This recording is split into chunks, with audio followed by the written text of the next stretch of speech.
Where big studios seem to fail at bringing adult animation to audiences, YouTube comes in and shows how it's done. Miniseries turned into full-fledged shows like Hell of a Boss, Digital Circus, The Gaslight District, and Don't Hug Me, I'm Scared gives us hope that great things can come from humble beginnings.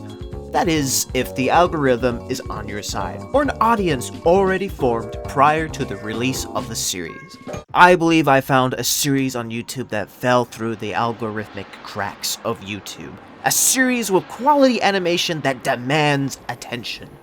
Allow me to present to you Mau Makan Apa, which is Indonesian for what do you want to eat?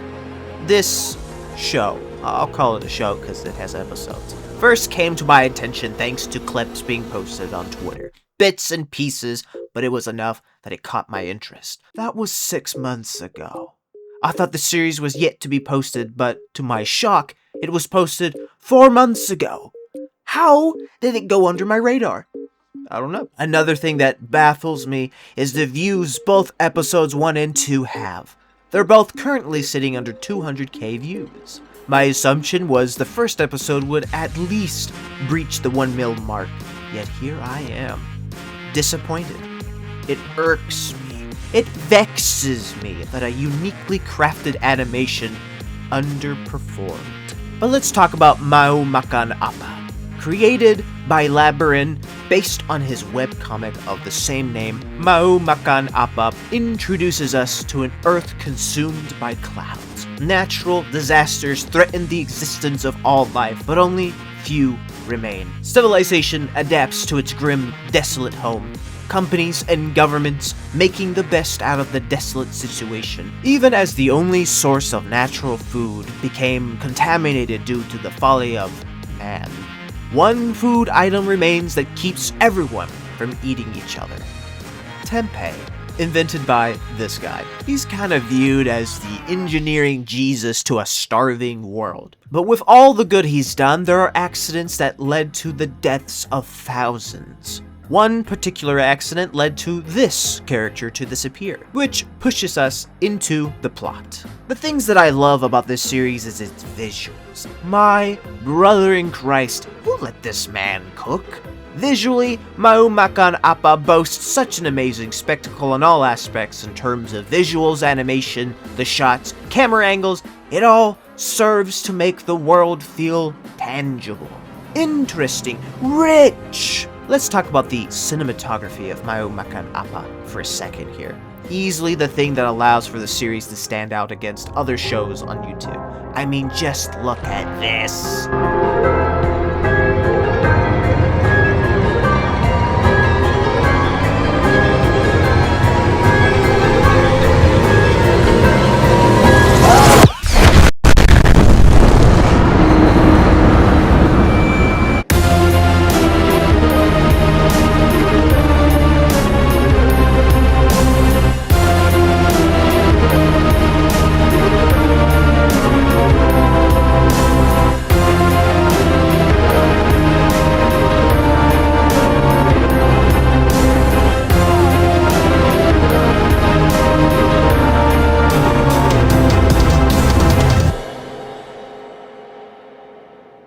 Absolute cinema. It's almost as if Wes Anderson was hired to direct the next Into the Spider-Verse film. Of course, without the warm colors Wes Andy usually implements, but more so the shots of landscapes and scenes. The angles and shots helps give a sense of scale for each mountain, minimalist building, ship, and person. It's atmospheric. I can talk about it all day, honestly. The animation style is something to pay attention to. It almost looks like the same art style from the Spider-Verse movies. But Mau Makan Apa's style is more blocky, and the movement is a bit more rigid. Labyrinth doesn't just stick with one animation, though. It's all mostly 3D models, but some things look a bit more realistic, while the characters have a more cartoonish look. He even uses 2D animation from time to time. It all comes together to make a lovely collage of authentic animation. Pleasing to the eyes, for sure. Just from the first episode, the story already has me intrigued. A plot worth investing time on. Who doesn't want to see a civilization adapt the best way they can in a dying world? Plus, the atmosphere and setting on itself tells a compelling tale that I want to learn more about. And then comes along episode 2, which just makes the whole thing even more intriguing.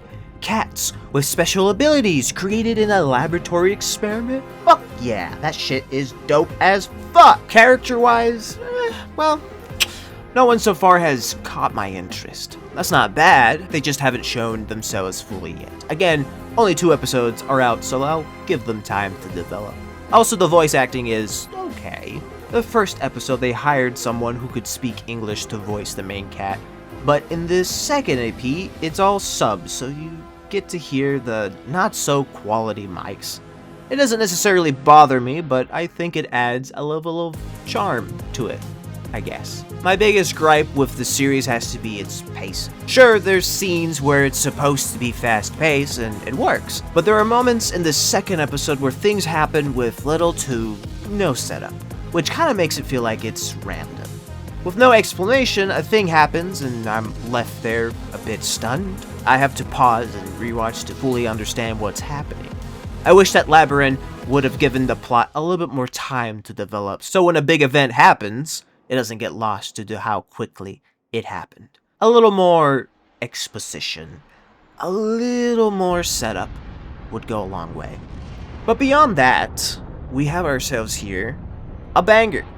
So in general, Mau Makan Apa is a captivating show that must be watched by millions. A rich setting that demands your attention, a plot that will leave you wondering what will happen next, a clean animation style that's candy to the senses.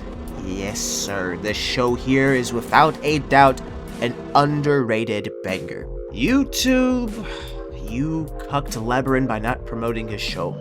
Here's where it blows not having a bigger audience. I can't really make a great impact like helping Mau Makan Apa get the recognition it deserves. But hey, like gambling, I might hit it big and we can help the show get to the big leagues like the shows I mentioned earlier in the video. Godspeed, Labyrinth. I'll be here waiting on the next episode. Goodbye for now.